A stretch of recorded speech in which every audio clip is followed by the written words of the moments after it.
With the Lucky Land Slots, you can get lucky just about anywhere. This is your captain speaking. We've got clear runway and the weather's fine, but we're just going to circle up here a while and get lucky. No, nothing like that. It's just these cash prizes add up quick. So I suggest you sit back, keep your tray table upright, and start getting lucky. Play for free at LuckyLandSlots.com. Are you feeling lucky? No purchase necessary. Void where prohibited by law. 18 plus terms and conditions apply. See website for details.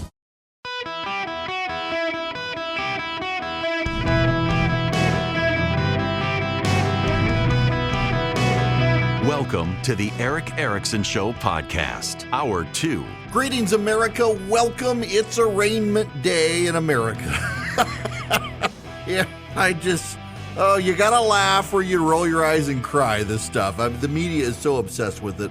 I do have to give you some internal gossip from some of the political campaigns about it. I want to take your phone calls as well. 877-973-7425. I actually want to start with a phone call here because I've been getting this quite a bit, and it relates to the rest of this stuff. So, Donna, I want to go to you next. Welcome to the show.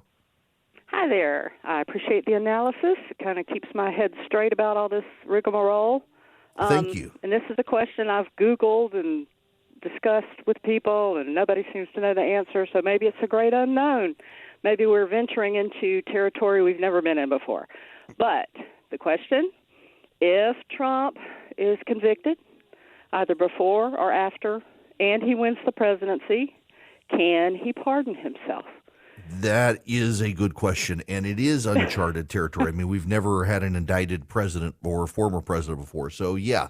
So let me explain this one to everybody, and thank you very much for the question, Donna, because it relates to the rest of this. Can a president pardon himself? This was actually a question that people began exploring when Donald Trump was in the presidency, over all the allegations at the time regarding Ukraine and the things that led to his impeachment. And there are two schools of thought. I will give you both of them. The first is that, yes, the president can pardon himself because the president has the pardon power, and the president can pardon anyone as he sees fit, and there are no restrictions on it in the Constitution. That's the basic gist of it. The second, and I think it is actually the more grounded one, is if you follow along with what the founders wrote in the Federalist Papers and the like, this is a more complicated one than to just say, well, obviously the Constitution says he has the power of pardon, so he can pardon himself. What the founders believed is that the president is, the power flows from, not to, the president. When the president exercises power, that power is a release of the executive's power under the Constitution. And it goes in one direction, from the president towards someone or something. And if the president were to pardon himself, it would be the power of the president reverting back to himself, enriching himself in some way that the founders did not contemplate. Therefore, it would be unconstitutional to pardon himself. Now, I concede out of the gate. The other sounds like just a no-brainer. The Constitution says the president has the power of pardon. Therefore, the president can pardon anyone. Therefore, the president can pardon himself. It's a very easy answer. If you read the founders, however, and their understandings of presidential power, it is a unitary executive. All powers flow from the president in the executive branch. And because the power flows from the president, it always goes away from the president to something. It cannot come back on the president. Therefore, he cannot pardon himself because it would be a power that is for other people being used for himself. And the Constitution contemplates by its structure that he can't do that. That's going to be argued about and the reason it's going to be argued about is because it's unsettled. We do not have a situation in this country where a president has thought to pardon himself. Now, the precedent is Richard Nixon, and Richard Nixon did not pardon himself. He did not even try to pardon himself. And part of the issue with Richard Nixon was he was on the verge of being impeached, but also Richard Nixon, didn't pardon himself on the way out the door because the lawyers for Nixon read the structure of the Constitution into the pardon power, as I explained it, that the presidential power flows from him. It can't come back to him.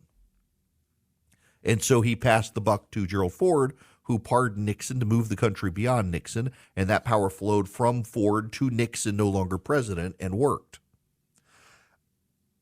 My guess, if this were to go to the U.S. Supreme Court, you would see Ketanji Jackson Brown, Sonia Sotomayor, Elena Kagan, and John Roberts agree the power of the president flows from the president, not to the president. Therefore, he can't pardon himself. And I would bet you would get probably Brett Kavanaugh to join them in a 5-4 decision. You'd probably get Amy Coney Barrett and Neil Gorsuch as well. And so it would be 7-2 decision. But it's all hypothetical until it happens. And right now it's not happening. And if polling is to be believed, in Iowa, Ron DeSantis has now shot up 16 points in the past month, according to the Reuters poll there. He's still about 20 points behind the president, President Trump, but has surged 16 points. And in fact, if you look at all of the polling now, people loathe Joe Biden. They loathe Donald Trump, but if forced to pick between them, more Americans would pick Biden than Trump. So therefore, Trump won't come back to be president. Vivek Ramaswamy, who's going to be on the program on Monday, went down to Florida, to Miami. People said he was wearing a Truth Social cap. He was actually wearing a cap. His campaign, one of the slogans that they have is truth. And the graphic and design looks like Truth Social. People thought he was promoting Trump's website. He was trying to promote his own campaign. But he went down to Miami and did not. Some said he was going to drop out and endorse Trump. He did not do that. What he did do is say if he's elected, he will fully pardon President Trump. In fact, there are those behind the scenes who are trying to convey a message to Donald Trump that you would be very smart right now to get out of the race and rally behind someone who agrees publicly or privately to pardon you, because given the nature of the charges against you, it's going to be very hard to beat them. Now, you have to understand again, and I don't mean to be a broken record here, I'm just trying to explain this one to you. It does not seem to be beyond dispute. Or rather, it does seem to be beyond dispute that a grand jury requested documents with classified markings, and Donald Trump did not hand them all over. And it appears that he tried to stop his lawyers from handing them over. If that is proven in court, that's a crime, whether you or I think it should be or not. That's a crime. And so there are people trying to pursue a strategy of convincing Donald Trump, you got to drop out and find someone, hitch your wagon to someone who can win and pardon you because you're going to be found guilty. I don't think he will. I think he'll run.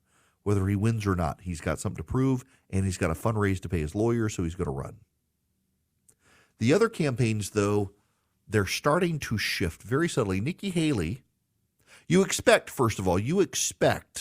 that Chris Christie is going to go out beating up Donald Trump. I didn't even get any audio of Chris Christie. You know what he's going to say, that he's a loser, he's been a loser, he's always lost, except 2016, he was a fluke, and then he's been losing ever since. He's brought this on himself. You know what Christie's going to say.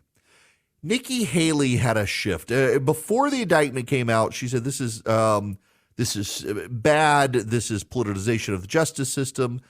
But now that it's been revealed, one of the pieces of information Donald Trump apparently had, if the indictment is to be believed, one group of classified documents Donald Trump had are the classified locations of members of the American military around the world. You know, we have special operators in parts of Africa and the like that we aren't supposed to know about. We don't know where they are or what they're doing. It is alleged they are fighting ISIS and Al-Qaeda. And Donald Trump had the documents showing where he had placed them. Nikki Haley's husband is active duty military, and he has been called back up and is going abroad. And she was on Fox News yesterday and has become a little more strident in her tone on this stuff. When I was at the UN, I saw that the president never got an ounce of credit or a moment's peace. I also had to deal with the Russiagate because that's what they were swirling around all the time, and we saw that that was not a fact. This is what I'll tell you. two things can be true at the same time. One, the DOJ and FBI have lost all credibility with the American people, and getting rid of just senior management isn't going to be enough to fix this. This is going to take a complete overhaul, and we have to do that. Two, the second thing can also be true. If this indictment is true, if what it says is actually the case, President Trump was incredibly reckless with our national security. More than that, I'm a military spouse. My husband's about to deploy this weekend. This puts all of our military men and women in danger if you are going to talk about what our military is capable of or how we would go about invading or doing something with one of our enemies. And if that's the case, it's reckless, it's frustrating, and it causes problems. And, you know, we're looking now, this is the second indictment. We're looking at possibly a third indictment coming in with Georgia. My concern is not so much about how this, you know, plays out and what we do with it. My concern is about the direction of the country. The fact that we cannot have Biden win this election. We cannot go through Biden or Kamala Harris winning this election. We've got to have someone that can win a general election. We've got to have someone that can right the ship on this country and get us back in shape, whether it's the border, whether it's crime. We've got to start doing that. And I think the time is now. So Nikki Haley's shift is this is a weaponization of the judicial system, but also if the allegations are true, they're bad. They put our military in harm's way. And also he's so bogged down in this stuff that he's not going to be able to move forward. Tim Scott has now shifted as well and said something very similar, that the allegations show a level of irresponsibility on the president's part. I am reliably told that several of the campaigns are working on focus grouping and messaging to figure out a way to get through to Trump voters. Here's something, you know, the media just wants these Republicans to go after Trump. They want these people to just beat up Trump. The media just wants to beat up Trump. They want to scratch the itch. They don't care about the strategy. These people actually want to win. Here is what we know. Go back to Brian Kemp in Georgia in 2022. Brian Kemp never punched back. When he was on the campaign trail, he never really punched back at the president. He might disagree with the president, always sounded respectful, never combative. He did not want to alienate Trump voters who he would need in the general election. And many of them, not all of them, many of them came to vote for him. You've got to have someone play it this way. They've got to praise the president for what he did, acknowledge that in this situation it suggests some level of poor judgment on his part. And even if you don't want to do that, you pivot to, but he's going to be so bogged down and we must beat Joe Biden, there's no path forward for him. You got to be able to do that so you don't risk alienating his voters. You've got to provide them a permission structure by which they can rationalize, I love him, but I have to leave him. If you just go out and attack Trump, you don't build the permission structure for Trump's supporters to say it's internally, it's not an act of disloyalty to jump to this guy.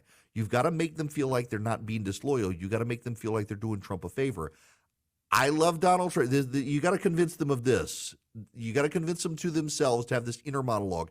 I love Donald Trump. To help Donald Trump, I'm going to go vote for this person who will pardon him. This is not an act of betrayal. It is, I realize that this must happen to help Donald Trump. The candidates are focus grouping and message testing to try to convey this. How do you talk to Trump voters without alienating them? To suggest to them their guy screwed himself. He's probably going to go to jail unless we beat Biden, and he can't beat Biden. How do you talk to him in that way? I don't know the answer. I find it all deeply frustrating, the way you got to coddle people sometimes, but it's all an emotional thing. We're in a postmodern time. Everybody's very emotional. Nobody thinks logically about this stuff. So how do you talk to them at an emotional level and convince them I must leave Donald Trump to help Donald Trump? And that's what the candidates, some of them I am led to believe, are testing right now. And I suspect once they find an angle, you're going to start hearing better messaging from these other candidates. Haley and Scott are the first out of the gate. I don't think they'll be the last. Hello there. It is Eric Erickson here. The phone number 877-973-7425. The Wall Street Journal has a story out about employees now challenging their employers. A lot of people don't want to go back to the office, particularly younger people. I've got to tell you, the structure for my show and my employees is we have an office now, and for years I worked out of my house, but we have always worked very collaboratively together, and it's just my show. And at the end of the day, it falls on me to put on a good show, whether anyone else helps or not. I got to put on a good show. But for most businesses, there's a collaborative process. And like when I was a lawyer and whatnot, walking around the office and meeting people and engaging with people and talking about your cases, brainstorming with people was useful. And a lot of people who started out working shortly before COVID, and then you went into lockdowns and shut down offices, now they're coming back and they don't want to go back. It's disruptive to their lifestyles at this point. And what they do not know is that they will get further in life professionally by being seen in an office and being able to collaborate in an office. There is actually something useful, particularly in a tech space. And it's ironically the tech workers who are the most inclined to complain about going back to work. But there's something really, Apple notoriously requires collaboration. They want you to roam the hallways and talk to people, to brainstorm on ideas. You can't do that on Zoom. You can't do that remotely in the same way. And employers are starting to get very frustrated with their employees who feel the need to fight back on issues like coming back to the office. If you don't want to come back to the office, go get a new job. Farmers Insurance new CEO stepped in it by the old guy said, come 3 days a week. The new guy's like, I want you there 5 days a week. And I think we're going to see this mass force back to the office. Ironically, it's going to force unionization on some companies that might not want it, as employees fight back through unionizing. And still, I think they're going to force people to come back into the offices. An office is actually a good thing for collaboration, among other issues. I'm so delighted now to have an office that I can come to every day to do my show, and the switch flips, and when I leave, I'm done, and it's great. Other people, younger people, will have to figure that out. Now, collaboration in the conservative movement is also good, and one of the groups that does it so well is Americans for Prosperity. They want to collaborate with you on fighting for small government around the country. All you got to do is go to americansforprosperity.org/Eric today. Sign up for AFP. They teach you how to be a conservative activist. They teach you how to fight for limited government. They give you all the documentation and arguments you need to make your case. This past year, they've had over 200 legislative victories so far in state legislative sessions, rolling back government and government regulations, expanding the free market. They want your help to expand even further. They've got over 30 state chapters. They want to get to all 50 states. They need your help to do it. You can go to americansforprosperity.org/Eric today. Learn to be the conservative warrior you've always wanted to be. Learn to get the best information and deliver that information to your local government and state government. Learn to be effective fighters for free markets and free people. americansforprosperity.org/ERICK. That's the website. Go sign up with them. americansforprosperity.org/ERICK. Become an effective conservative activist with AFP's help. Hello there. Welcome. It is Eric Erickson across the nation. 877-973-7425. Should you wish to be on the phones, I am delighted to have you, and I gotta talk about, I think I want to talk about that instead. I mentioned yesterday the translash that is coming, the backlash towards the trans agenda. So just very ironically, I saw, let me see if I can, because I didn't save it.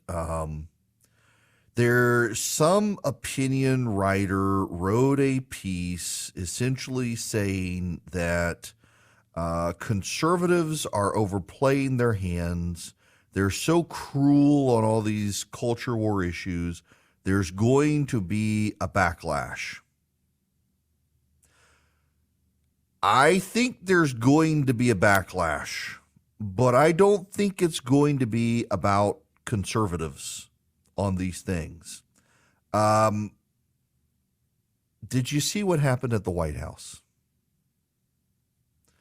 This is, I think this is really unfortunate. Now, you should know the White House has banned Rose Montoya,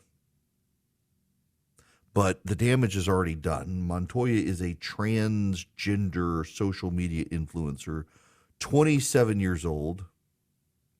She pulled up her shirt, really his shirt, and started cupping his breasts. He had a boob job to make himself look like a woman. But if you follow along, he was not the only person. Okay. Can we just, for a moment, get real here? I have a book coming out. I've written a book. You Shall Be as Gods is the name of the book. You Shall Be as Gods. It is about how what we are facing in this country right now is the rise of a new religion. And it is trying to supplant very old religions. And what it actually is a reversion to the old sex cults, pre-Christian sex cults. It is a worship of self and worship of body. And we're seeing this on display on the White House lawn at a pride ceremony where the president, between American flags, positioned in the prominent position the pride flag.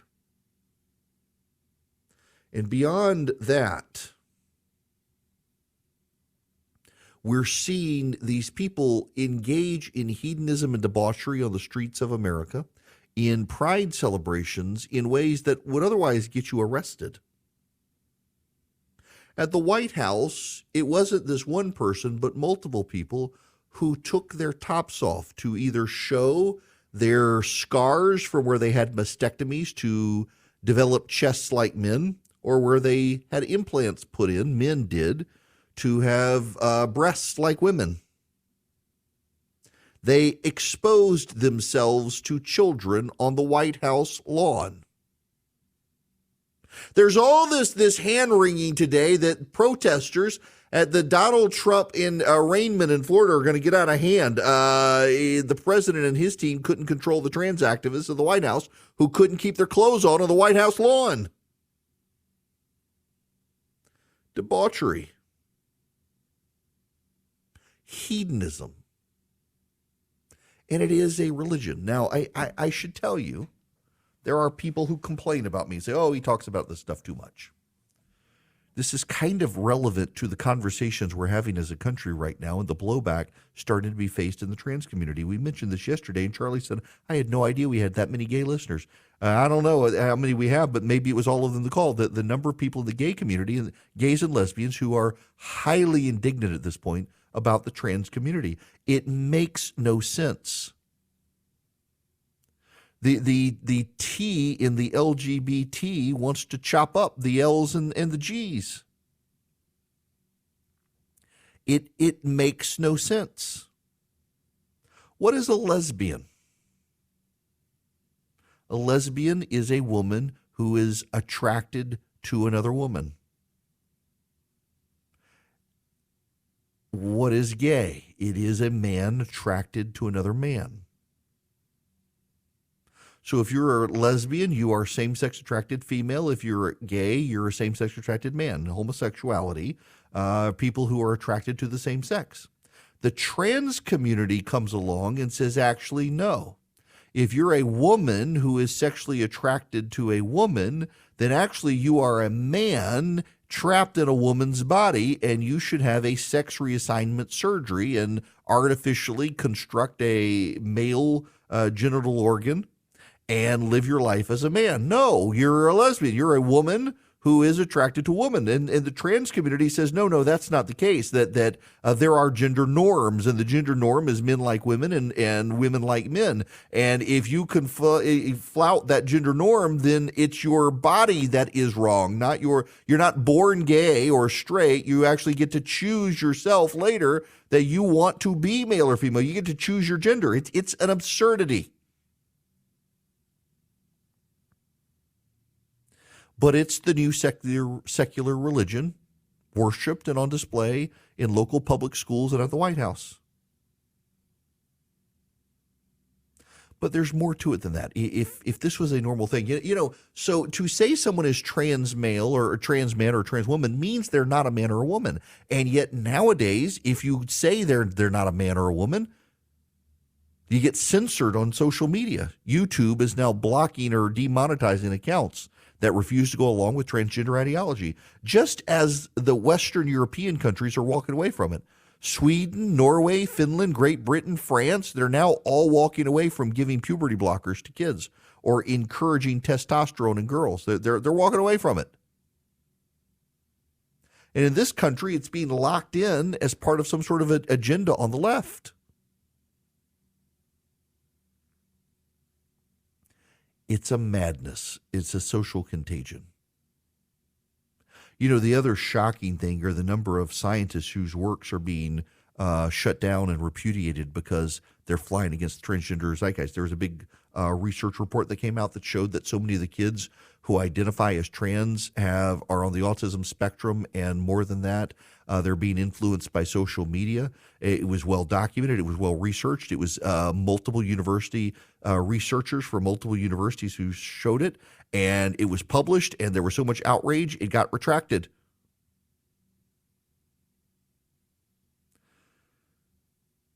The silencing, the censoring, the bullying, it's not healthy for society. And it's what's happening. And I do think there's going to be a backlash. I don't think it's going to be against conservatives, though. I think it's going to be against the people who are relentlessly bullying everyone to accept this. Rachel Levine, the man who is the assistant health and human services secretary, who you get canceled on social media for accurately pointing out dude looks like a lady or lady looks like a dude. This man who is a trans activist, listen to this. Gender-affirming care is medically necessary, safe, and effective for transgender and non-binary youth and adults. Those who attack our LGBTQI plus community are driven by an agenda that has nothing to do with science and medicine. These are politically and ideologically motivated attacks, again, on trans youth, and they are contrary to the overwhelming science and evidence. So we all have to stand up. We have to stand up and advocate and take a stand on behalf of those who are being harmed in many states across the country. Yes. That's it. You see, it's all political. Never mind the actual science. Never mind the actual scientists.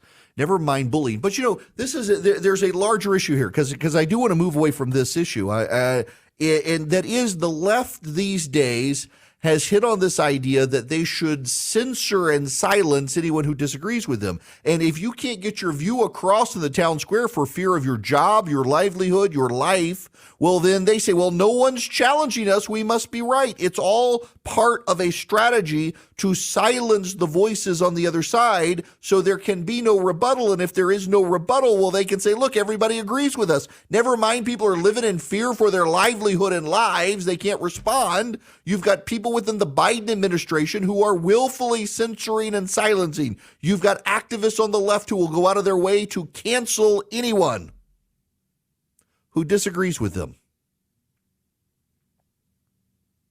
In fact, I will tell you, that this has happened to me. In the process of growing this show nationwide, a certain group decided that, well, he talks about God on the radio. We can't put him on our radio stations. It was a liberal group that just happens to have conservative talk radio stations. You see, can't let these voices out there.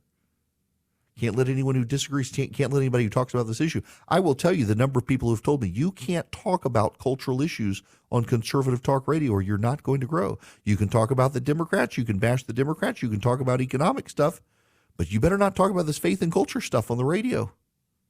Because all the people who make the decisions, they're on the left and they will censor you. Told you about a guy who I know. I actually know his family. I don't know him. I've gotten to know him since then, just because his family connected us. But he worked for a major American bank, and he got disciplined because he was It was suggested that his division within his bank participate in a pride parade, and he chose not to, and he got disciplined for a voluntary, it was very clear, voluntary, no obligation, but we're all going to go. And his whole unit showed up except for him. He got in trouble because he did not go. The forced compulsion to go to things, the forced censoring, it's all very Torquemada. It's all very Inquisition-like. There's a backlash coming. These liberal writers out there say this is a backlash coming against the right. They're just so nasty. They're so mean. No, I mean, have you seen the polling shift? We talked about this yesterday. There is a backlash coming. It's happening. Even gay men and lesbians are more likely these days to think that transgenderism isn't a real thing than just 3 years ago. It's a massive spike in the number of people who think there are just two genders. By the way, that is actually the truthful position. And what's remarkable is so many people in the media and among the Democratic Party who want to lecture those of us on the right about the truth and lies and Donald Trump, and none of them can even tell you what a woman is. In fact, J.K. Rowling, as I speak, is on social media pointing out Johns Hopkins University can define what a man is, and the definition of a woman is all about it not being a man as opposed to its own unique thing. When womanhood is defined in relation to being a man, you have eradicated a gender, and everything's about a man. And it's no surprise at all that the biggest advocates of this happen to be white men who've decided they're women, and because they're white men, they think they must be listened to. It is their privilege, don't you know? It is my privilege to tell you about Vision Computers. Y'all, I've fallen in love with this company. Now, for years, I heard my buddy Neil Bortz talk about Vision Computers, and now that I needed to build a gaming PC, it was my son's Christmas present. We put it off, wanted a gaming PC, and I didn't know where to go, and I looked at the big box stores. I nearly named them, and I shouldn't name them. And I went on some of the websites, some of the computer shops out there. It's all so confusing, the GPUs and everything else. But with Vision, I sat down with them and said, I want a gaming PC for my son. Here's his age. Here's what he's interested in. Here are the games he likes to play. Here's the stuff he needs.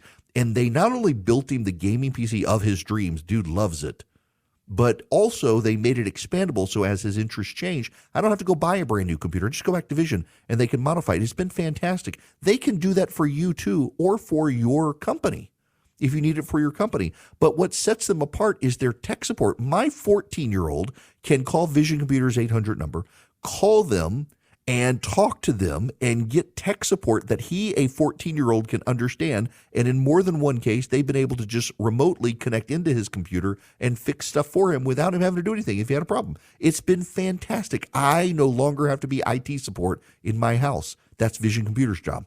If you want this for yourself or your business, call them, 404-COMPUTE. Ask them about the Eric Erickson special. You can go to visioncomputers.com as well. But if you call them at 404-COMPUTE, you can ask about the Eric Erickson special, get something extra special, and they actually answer the phone. That's what makes their tech support so good. In addition to they're just great, know what they're doing, they actually answer the phone. They actually answer the phone. There's no callbacks. They answer the phone. They help you with your computer. 404-COMPUTE or visioncomputers.com. Hi there, welcome. It is Eric Erickson here. I know I have listeners who are in New Orleans this week for the Southern Baptist Convention. In fact, I can tell by my live stream numbers that I'm getting a lot of people from the New Orleans area. And so let me offer a recommendation. If you are there or you are headed to the Southern Baptist Convention, it is the gathering of the nation's largest Protestant denomination. They have their annual meeting.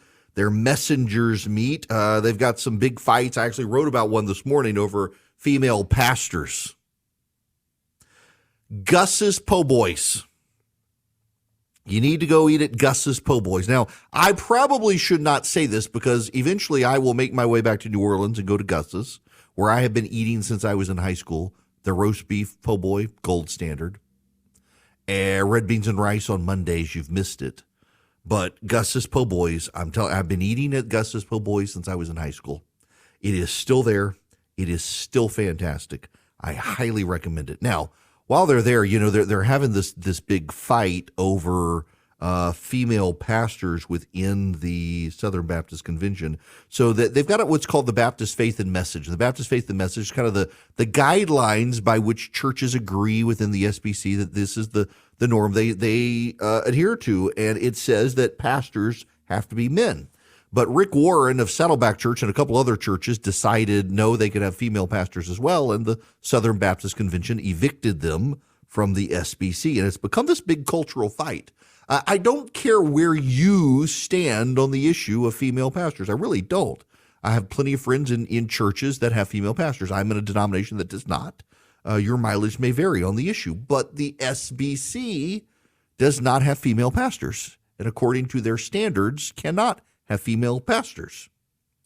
And that they're having this fight is because people want to convert cultural norms, including Rick Warren, and they probably would be wise to just stand firm. I think they should not cave on the issue under cultural pressure, whether they want to change over time or not. Now is just not the time to force a change because the cultural zeitgeist of the day is trying to bully them into it.